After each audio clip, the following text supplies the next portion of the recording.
नमस्कार दोस्तों, यह एनसीईआरटी की N C E R T की कक्षा 6 की पाठ्य पुस्तक है। ठीक है ना, शानदार बुक है, ऑथेंटिक बुक है। हर एक लाइन इम्पोर्टेंट है क्योंकि सरकारी बुक सबसे बेस्ट होती है और जो परीक्षा की दृष्टि से महत्वपूर्ण तथ्य व फैक्ट है उनको अपन अच्छी तरह से देख लेंगे जिससे कि क्वेश्चन गलत ना हो। हैं, तो चलिए शुरू करते हैं। इकाई 4।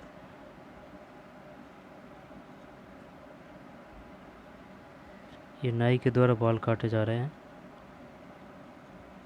और इधर इधर फसल काटी जा रही है। ये चित्र बनाए गए हैं आजीविकाएँ। ये है पाठ का नाम, आजीविकाएँ। आजीविकाएँ।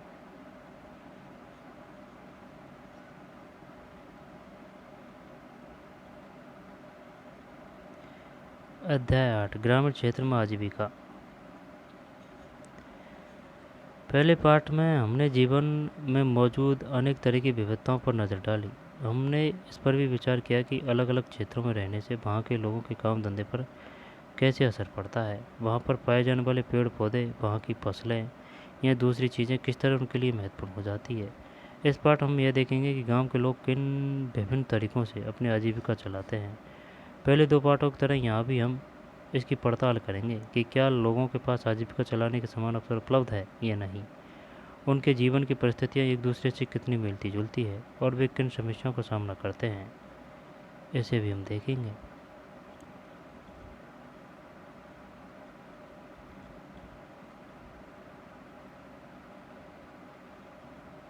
सहदय, ये ठेली वाला है।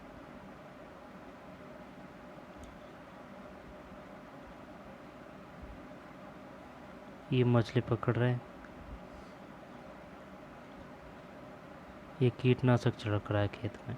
ऊपर दी गई तस्वीरों में जो लोग काम करते हुए दिख रहे हैं उस काम का वर्णन कीजिए। खेती से जुड़े कामों को अलग कीजिए और जो काम खेती से जुड़े हुए नहीं हैं उनकी एक सूची बनाइए। आपने ग्रामीण क्षेत्रों में लोगों को कई तरह के काम करते हुए देखा है, उनमें से कुछ का चित्र बनाकर उनके बारे में लिखिए। कलपट्टू गांव। कलपट्टू गांव तमिलनाडु में समुद्र तट के पास एक गांव है कलपट्टू। यहाँ लोग कई तरह के काम करते हैं। दूसरे गांवों की तरह यहाँ भी खेती के अलावा कई काम होते हैं, जैसे कि टोकरी, बर्तन, घड़े, ईंट, बैलगाड़ी इत्यादि बनाना। कलपट्टू में कुछ लोग नर्स, शिक्षक, धोबी, बुनकर, नाई, साइकिल ठीक करने वाले और लोहार के रूप में अपनी सेवाएं देते हैं।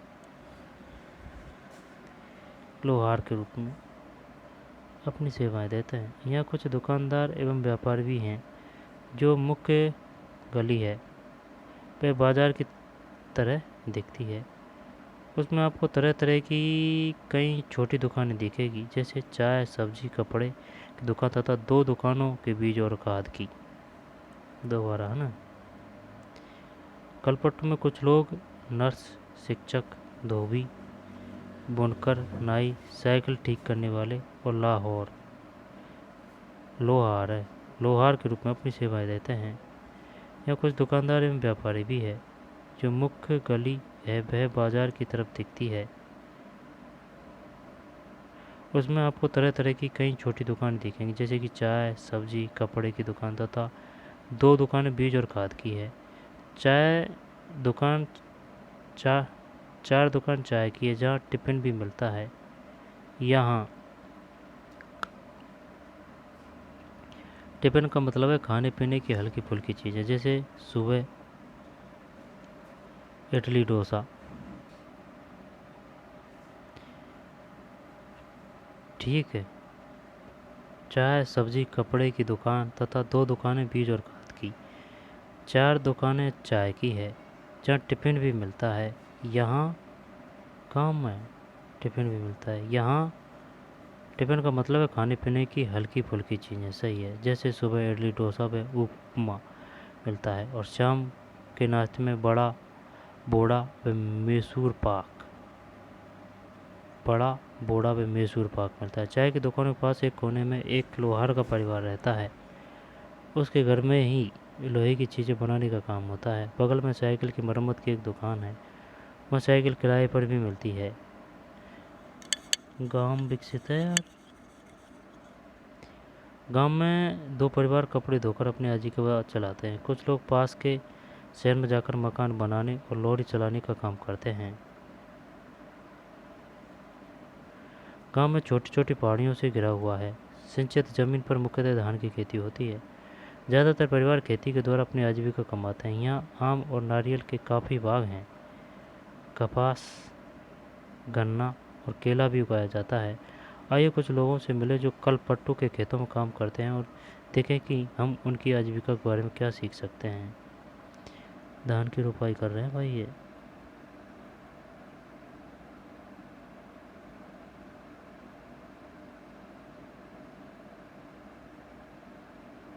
एक ही परिवार के सदस्य हैं।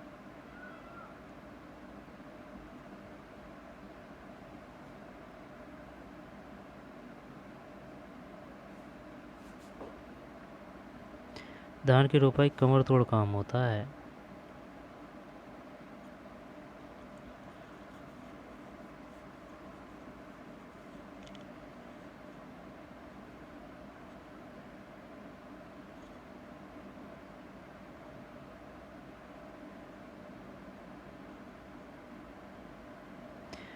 तुलसी। हम सब यहाँ रामलिंगम की ज़मीन पर काम करते हैं। उसके परिवार के पास कलपट्टू में 20 एकड़ धान के खेत हैं। शादी से पहले भी मैं मायके में धान के खेतों में ही मजदूरी करती थी। यहाँ मैं सुबह 8:30 बजे से शाम 4:30 बजे तक काम करती हूँ। 8:30 से 4:30 तक। 9 से 5, हाँ सही है। रामलिंगम की पत्नी करुथम्बा काम की निगरानी करती है। बहुत दिन जल्दी हुआ था यहाँ पर से आधी 1 घंटा पहले। इस वजह से अपने यहाँ का टाइम है 9 से 5 मज़दूरों का। साल में कुछ ही मौके ऐसे होते हैं जब मुझे नियमित रूप से मजदूरी मिलती है। यह उन मौक़ों में से एक है। मैं धान रोप रही हूँ। जब धान की फसल थोड़ी बढ़ जाएगी तो रामलिंगम हमें निराई के लिए और बाद में कटाई के लिए बुलाएगा। जब मैं कम उम्र की थी तो निराई कटाई का काम आसानी से कर लेती थी, लेकिन अब जैसे तैसे उम्र हो रही है, मुझे झुककर काम करने और देर तक पानी में पैर डुबे रखने से तकलीफ़ होती है। रामलिंगम का दिन 40 रुपया मजदूरी देता है। रामलिंगम एक दिन का 40 रुपये मजदूरी देता है। मेरे गांव में मजदूरी के रेट में यह थोड़ा कम है। हमारे तो भाई यहाँ पे 400 है, अब 400 से कम नहीं है। 300 से 400, ज़्यादातर 400 ही है। वो काम पर डिपेंड करता है, लेकिन वो 300 से 400 के ही बीच में बढ़ता है। जैसे कि कटाई है, मजदूर कम है तो 400, 450 भी हो जाता है। मेरे गांव में मजदूरी के रेट में यह थोड़ा कम है, फिर भी मैं मजदूरी के लिए यहीं आती हूँ। रामलिंगम पर मुझे भरोसा है कि काम होने पर वह मुझे ही बुलाएगा। बाकी लोगों की तरह वह आस पड़ोस के गाँवों में सस्ते मजदूर ढूंढने नहीं जाता। क्या तुलसी को साल भर कमाई के मौके मिलते हैं? ऊपर दिए गए चित्र के आधार पर बताइए।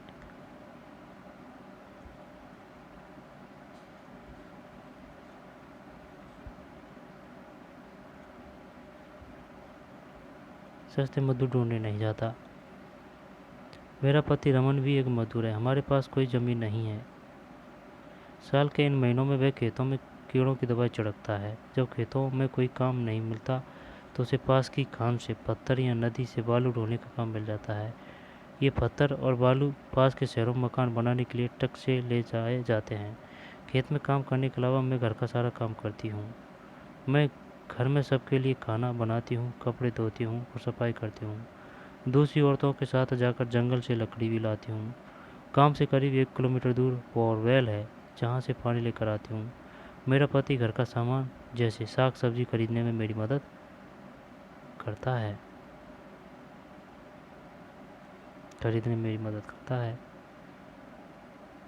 जब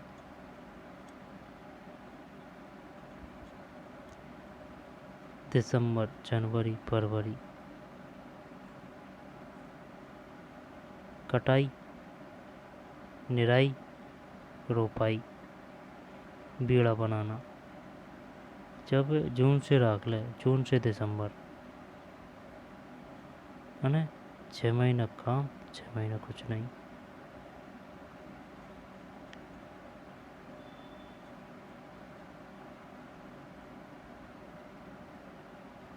कटाई, निराई, रोपाई।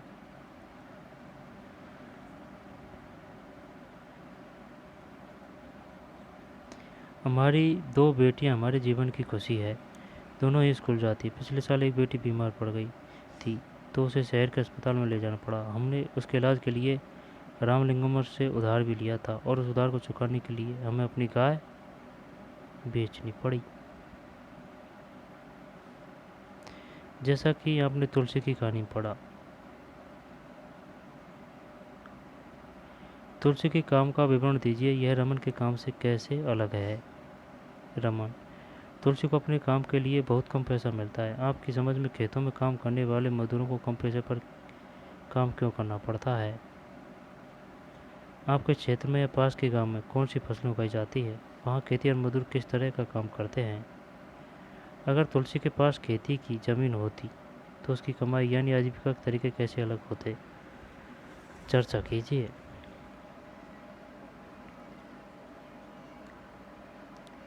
जैसा कि आपने तुलसी की कहानी में पढ़ा, ग्रामीण इलाकों में गरीब परिवारों का बहुत सारा समय पानी और जलावन की लकड़ी लाने एवं जानवर चराने में बीतता है। बहुत सारा समय पानी, जलावन की लकड़ी लाने एवं जानवर चराने में बीतता है। इन कामों से कोई पैसा नहीं मिलता है, लेकिन गरीब परिवारों में ये काम बहुत महत्वपूर्ण हो जाते हैं। वे मजदूरी से थोड़ा सा पैसा कमाते हैं, सही है, उससे गुजारा नहीं होता। घर चलाने और ज़िंदगी बसर करने के लिए इन कामों को करना पड़ता है। हमारे देश के ग्रामीण परिवारों में से करीब 40% खेतीहर दूर है। कितने? 40% खेतीहर मजदूर है। बताइए कितने प्रतिशत ग्रामीण परिवारों में खेतीहर मजदूर है? 40%। कुछ के पास ज़मीन के छोटे छोटे टुकड़े हैं, बाकी तुलसी की तरह भूमिहीन है। कई बार जब पूरे साल उन्हें काम नहीं मिल पाता तो मजबूरन काम की खोज में उन्हें दूर दराज के इलाकों में जाना पड़ता है। इस तरह का पलायन कुछ विशेष मौसमों में ही होता है।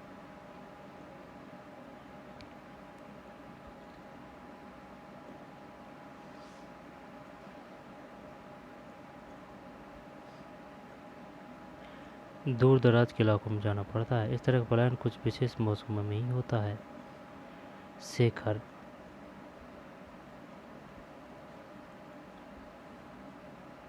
तुलसी: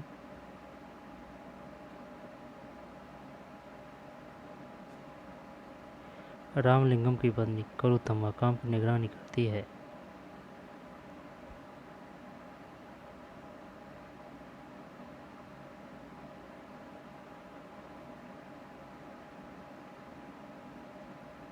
₹40 देता है दिन का, बहुत कम है ये तो।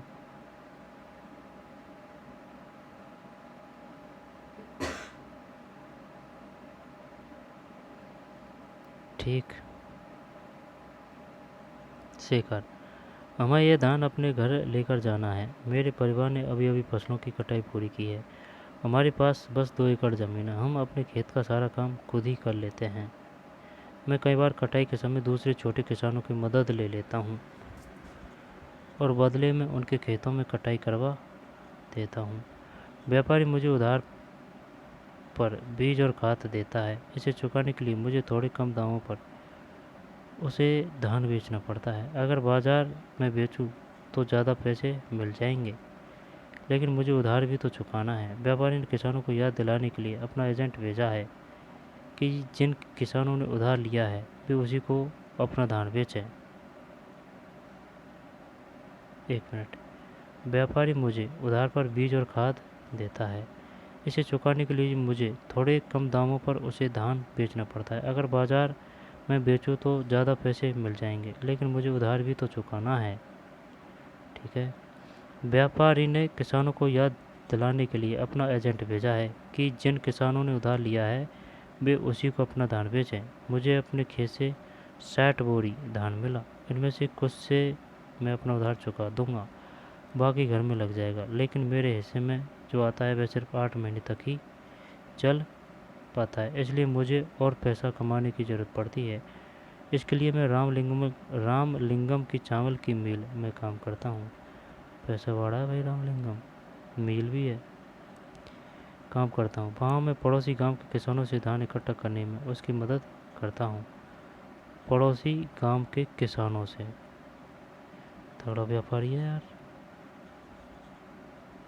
हमारे पास एक संकर गाय भी है, उसका दूध हम यहीं की सहकारी समिति में बेच देते हैं। इससे रोज़ के खर्चों के लिए थोड़ा और पैसा मिल जाता है। ये बढ़िया है सहकारी समिति में।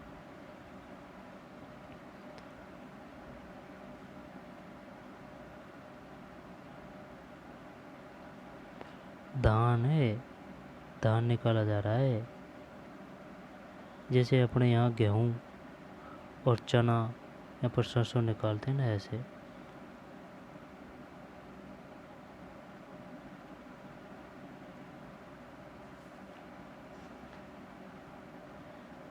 इसका शायद फ्रेशर है और ये मजदूर है, दिन के हिसाब से या पर घंटे के हिसाब से होंगे।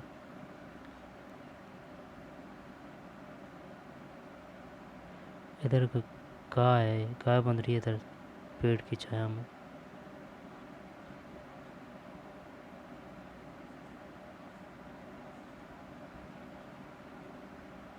कर्ज लेने पर, जैसा कि आपने ऊपर पढ़ा, कई बार शेखर जैसे किसान जरूरी चीज़ें खरीदने के लिए पैसा कर्ज लेते हैं। अक्सर ये पैसा बीज, खाद और कीटनाशक खरीदने के लिए साहूकार से कर्ज लिया जाता है। अगर बीज अच्छी किस्म के नहीं होते या फसल को कीड़ा लग जाता है तो पूरी फसल बर्बाद हो जाती है। बारिश पूरी नहीं होने पर भी फसल खराब हो सकती है। ऐसी स्थिति में किसान अपना उधार नहीं चुका पाते। कई बार परिवार चलाने के लिए उन्हें और पैसा कर्ज के तौर पर लेना पड़ता है।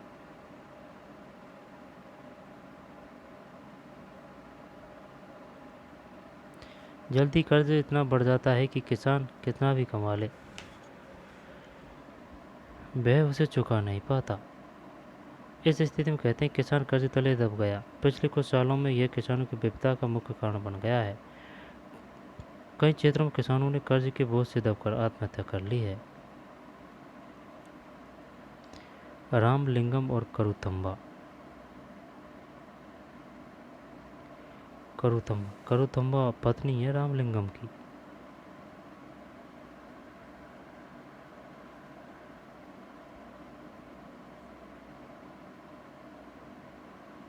करूतम्बा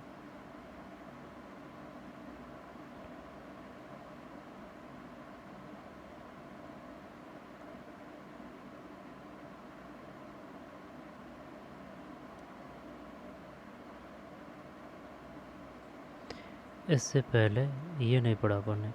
शेखर का परिवार क्या काम करता है? आपके विचार से शेखर दूसरे मजदूरों को अपने खेत पर काम करने के लिए क्यों नहीं लगाता? शेखर शहर के बाजार में अपना धान क्यों नहीं बेच पाता? शेखर की बहन मीना ने भी व्यापारी से उधार लिया था, परंतु वह अपना धान उसको नहीं बेचना चाहती। उसने व्यापारिक एजेंट से कहा कि वह अपना उधार चुका देगी। मीना और व्यापारिक एजेंट भी इसको लेकर क्या बातचीत हुई होगी? दोनों के तर्कों को लिखिए।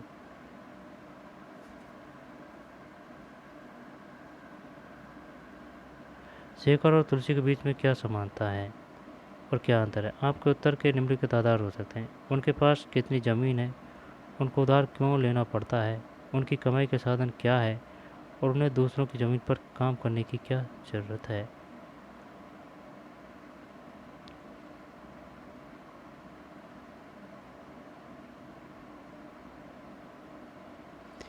रामलिंगम और करूतम्मा। जमीन के अलावा रामलिंगम के परिवार के पास एक चावल की मिल है और बीज कीटनाशक बेचने के लिए एक दुकान है। ये बढ़िया है, बेचने के लिए एक दुकान है। चावल की मिल में उन्होंने कुछ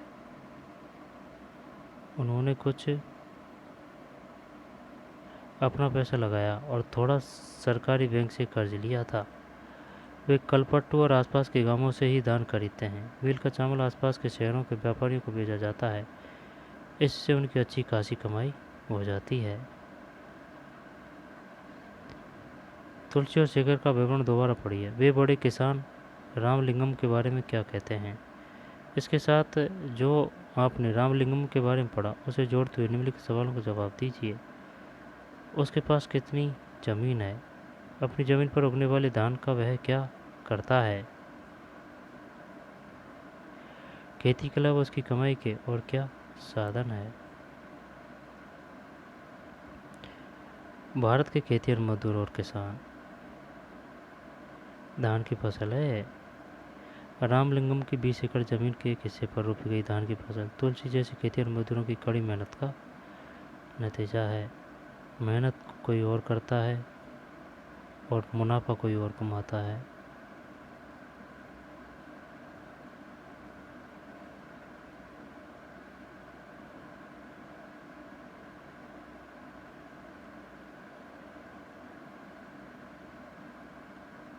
भाई पैसे है उसके पास में, रामलिंगम के पास में, दिमाग दिमाग से खेल रहा है वो। भारत के खेतिहर मजदूर और किसान। कलपट्टू गांव में तुलसी की तरह के खेतिहर मजदूर शेखर की तरह के छोटे किसान और रामलिंगम जैसे बड़े किसान है। भारत में प्रत्येक 5 ग्रामीण परिवारों में से लगभग 2 परिवार खेतिहर मजदूरों के हैं। 5 में से 2 ऐसे सभी परिवार अपनी कमाई के लिए दूसरों के खेतों पर निर्भर रहते हैं। इनमें से कई भूमिहीन हैं और कईयों के पास ज़मीन के छोटे छोटे टुकड़े हैं। शेखर जैसे छोटे किसानों को लें तो उनकी ज़रूरतों के हिसाब से खेत बहुत ही छोटे पड़ते हैं।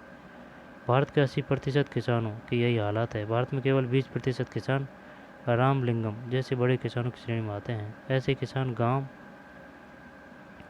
की अधिकतर ज़मीन पर खेती करते हैं। उनकी उपज का बहुत बड़ा भाग बाजार में बेचा जाता है। कई बड़े किसानों ने अन्य काम धंधे भी शुरू कर दिए हैं, जैसे दुकान चलाना, सूद पर पैसा देना, छोटी छोटी फैक्ट्रियाँ चलाना इत्यादि।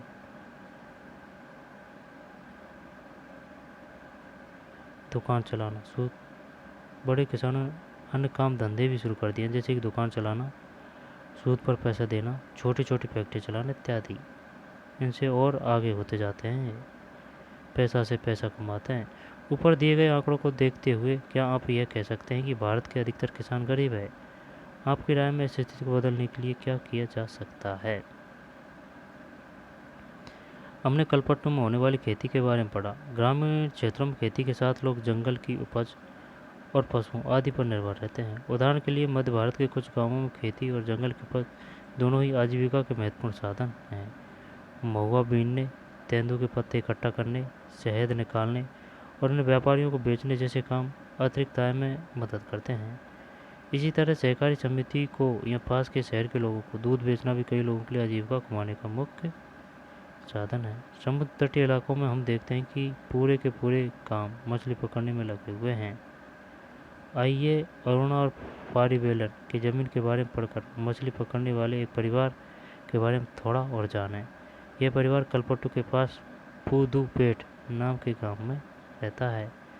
कलपट्टू के पास पुदुपेट नाम के गांव में रहता है। पुदुपेट, कलपट्टू, पुदुपेट नाम के गांव में रहता है।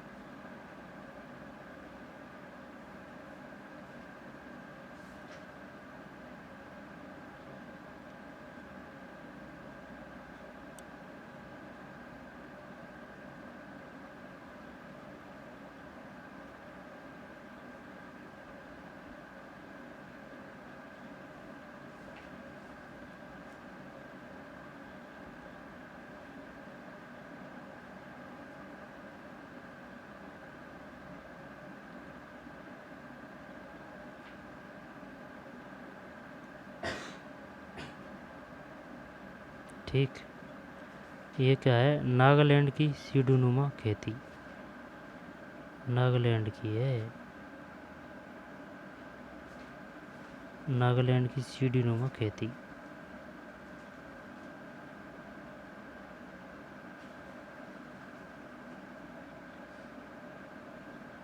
नागालैंड की सीढ़ीनुमा खेती।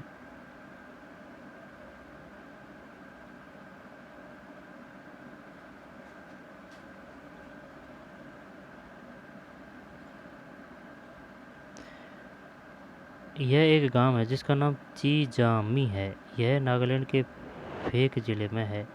इस गांव में रहने वाले लोग चाखेसंग समुदाय के हैं। वे सीढ़ीनुमा खेती करते हैं। इसका मतलब है कि पहाड़ी की ढलाऊ ज़मीन को छोटे छोटे सपाट टुकड़ों में बांटा जाता है और उस ज़मीन को सीढ़ियों के रूप में बदल दिया जाता है। प्रत्येक सपाट टुकड़े के किनारों को ऊपर उठा देते हैं जिससे पानी भरा रह पाए। यह चावल की खेती के लिए सबसे अच्छा है। चिजामी के लोगों के पास अपने अपने खेत हैं, लेकिन वे इकट्ठे होकर एक दूसरे के खेतों में भी काम करते हैं। वे 6 से 8 लोगों का एक समूह बनाते हैं और इकट्ठे मिलकर पहाड़ के एक हिस्से पर घास पतवार साफ करते हैं। जब दिन का काम खत्म हो जाता है तो सारा समूह इकट्ठे बैठकर खाना खाता है। सारा समूह ऐसा कई दिनों तक चलता रहता है जब तक काम खत्म नहीं हो जाता। दोबारा देख लें। यह एक गांव है जिसका नाम चीजामी है।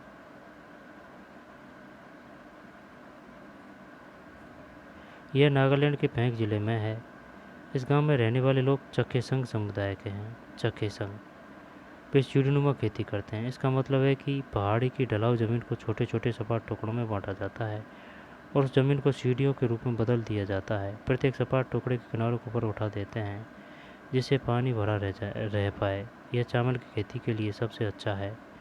चिजामी के लोगों के पास अपने अपने खेत हैं, लेकिन वे इकट्ठे होकर एक दूसरे के खेतों में भी काम करते हैं। ठीक है ना। वे 6 से 8 लोगों का एक समूह बनाते हैं, 6 से 8, और इकट्ठे मिलकर पहाड़ के एक हिस्से पर घास पतवार साफ करते हैं। जब दिन का काम खत्म हो जाता है तो सारा समूह इकट्ठे बैठकर खाना खाता है। ऐसा कई दिनों तक चलता रहता है जब तक काम खत्म नहीं हो जाता। समूह में करते हैं भाई, ये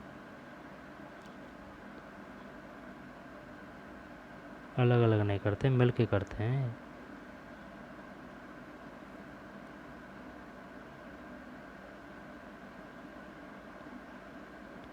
इसको यहाँ से बाद में पढ़ेंगे, अरुणा और पारीवेल। तो चलिए मिलते हैं नए वीडियो में। धन्यवाद।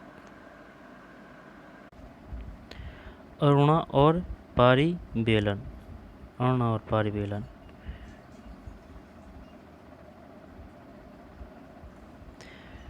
पेदुपेट कलपट्टू से ज़्यादा दूर नहीं है। यहाँ लोग मछली पकड़कर अपनी आजीविका चलाते हैं। उनके घर समुद्र के पास होते हैं और वहाँ चारों ओर जाल और केटामैरन मछुआरों की खास तरह की छोटी नाव। केटामैरन क्या है? केटामैरन मछुआरों की खास तरह की छोटी नाव। मछुआरों की खास तरह की छोटी नाव की पंक्तियाँ दिखाई देती है। सुबह 7 बजे समुद्र किनारे बड़ी गहमा गहमी रहती है। सुबह 7 बजे इस समय सारे कैटामैरन मछलियाँ पकड़कर लौट आते हैं। मछली खरीदने बेचने के लिए बहुत सारी औरतें इकट्ठी हो जाती है। सुबह 7 बजे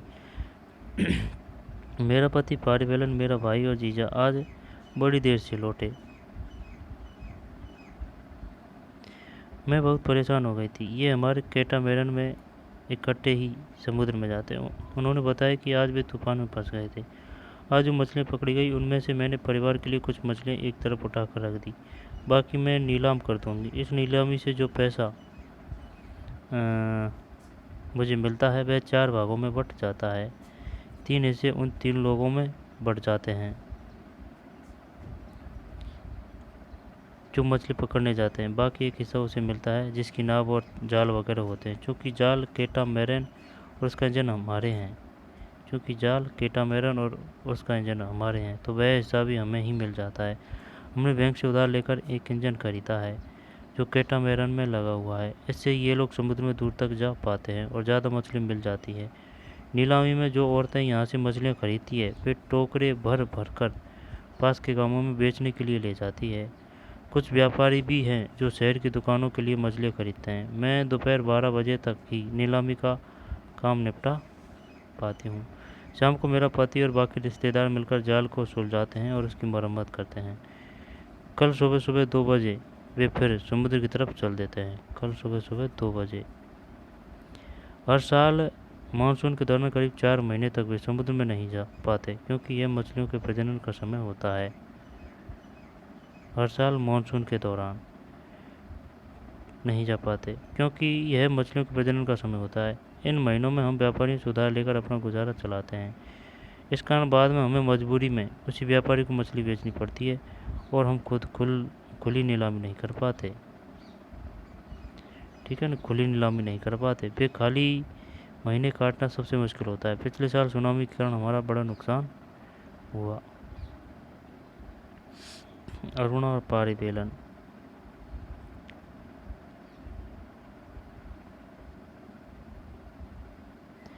नागालैंड की सीढ़ी नुमा खेत।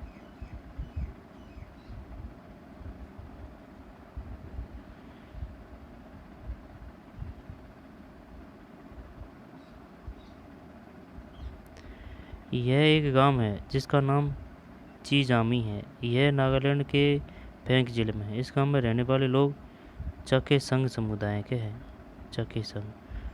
चखेसंग समुदाय के हैं। ये सीढ़ीनुमा खेती करते हैं। इसका मतलब है कि पहाड़ी की ढलाऊ ज़मीन को छोटे छोटे सपाट टुकड़ों में बांटा जाता है और उस ज़मीन को सीढ़ियों के रूप में बदल दिया जाता है। प्रत्येक सपाट टुकड़े के किनारों को ऊपर उठा देते हैं जिससे पानी भरा रह जाए। यह चावल की खेती के लिए सबसे अच्छा है।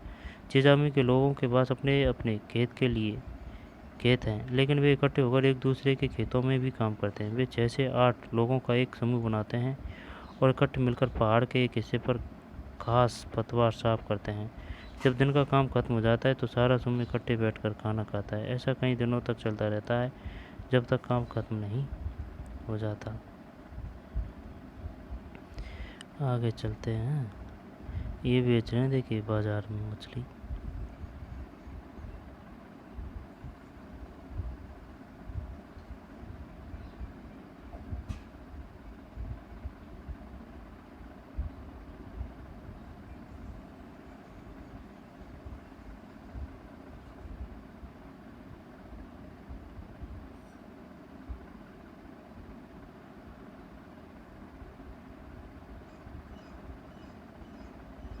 स्थानीय बाजार में मछलियाँ बेचती हुई मछुआरे ने। बाजार है जैसे अपनी सब्जी मंडी का लगता है ना, ऐसे मछली बाजार है।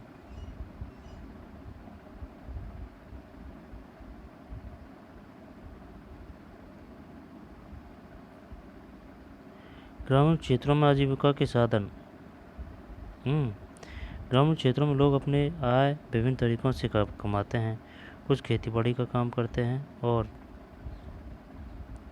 कुछ अन्य काम करके अपनी आजीविका चलाते हैं। खेती में कई तरह के काम शामिल हैं, जैसे खेत तैयार करना, रोपाई, बुआई, निराई, कटाई।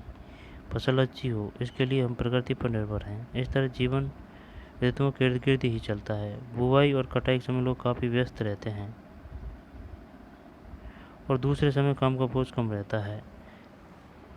देश के अलग अलग क्षेत्रों में ग्रामीण लोग अलग अलग तरह की फसलें उगाते हैं, फिर भी हम उनके जीवन की परिस्थितियों में और उनकी समस्याओं में काफ़ी समानता पाते हैं। शेखर और अरुणा दोनों के ही परिवारों को उधार क्यों लेना पड़ता है? आपको उनमें क्या समानताएं और क्या अंतर दिखते हैं? क्या आपने सुनामी के बारे में सुना है? यह क्या होता है? इससे अरुणा जैसे परिवारों को क्या नुकसान हुआ होगा? समानताएं पाते हैं। लोग कैसे ज़िंदगी बसर करते हैं और कितना कमा पाते हैं, यह इस बात पर निर्भर करता है कि वे जिस ज़मीन को जोतते हैं वह कैसी है। कई लोग उस ज़मीन पर मजदूरों के रूप में निर्भर हैं। ज़्यादातर किसान अपनी ज़रूरतों को पूरा करने और बाज़ार में बेचने के लिए भी फसलें उगाते हैं। कुछ किसानों को अपनी फसल उन व्यापारियों को बेचनी पड़ती है जिनसे वे पैसे उधार लेते हैं। गुजर बसर करने के लिए कई परिवारों को काम की खातिर उधार लेना पड़ता है या फिर तब लेना पड़ता है जब उनके पास कोई काम नहीं रहता। ग्रामीण क्षेत्रों में कुछ परिवार ऐसे हैं जो बड़ी बड़ी ज़मीनों, व्यापार और अन्य काम धंधों पर फल फूल रहे हैं। फिर भी ज़्यादातर छोटे किसानों, खेतिहर मजदूरों, मछली पकड़ने वाले परिवारों और गांवों में हस्तशिल्प का काम करने वाले लोगों को पूरे साल रोजगार नहीं मिल पाता। ये पाठ था भाई।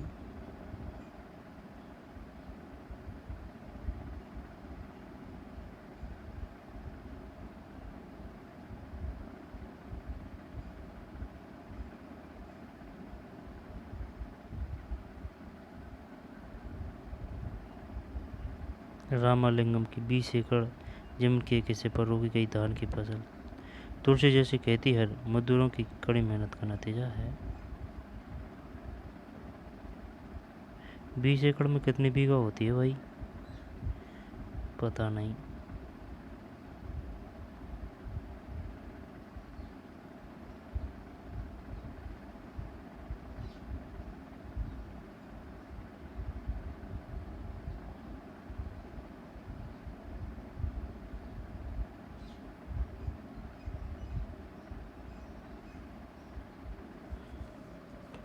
ठीक, क्वेश्चन आंसर देखते हैं अब। आपने संभवतः इस बात पर ध्यान दिया होगा कि कलपट्टू गांव के लोग खेती के अलावा और भी कई काम करते हैं। उनमें से 5 कामों की सूची बनाइए। कलपट्टू में विभिन्न तरह के लोग खेती पर निर्भर हैं। उनकी एक सूची बनाइए। उनमें से सबसे गरीब कौन है और क्यों?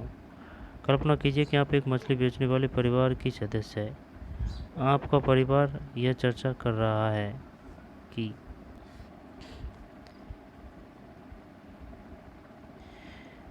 आपने संभवतः इस बात पर ध्यान दिया होगा कि कलपट्टू के गांव के लोग खेती के अलावा और भी कई काम करते हैं।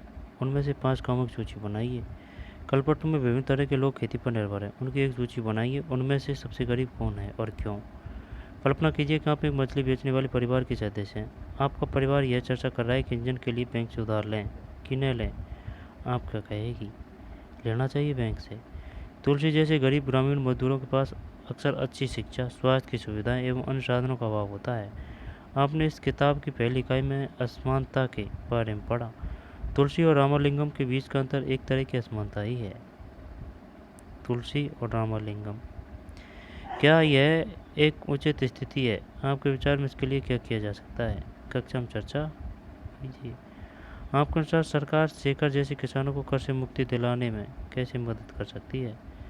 चर्चा कीजिए। नीचे दी गई तालिका भरती हुई शेखर और रामालिंगम की स्थितियों की तुलना कीजिए। शेखर और रामालिंगम, खेती की हुई जमीन, मजदूरों की ज़रूरत, उधार की ज़रूरत, फसल का बिकना, उनके द्वारा किया गया अन्य काम। ये पाठता है।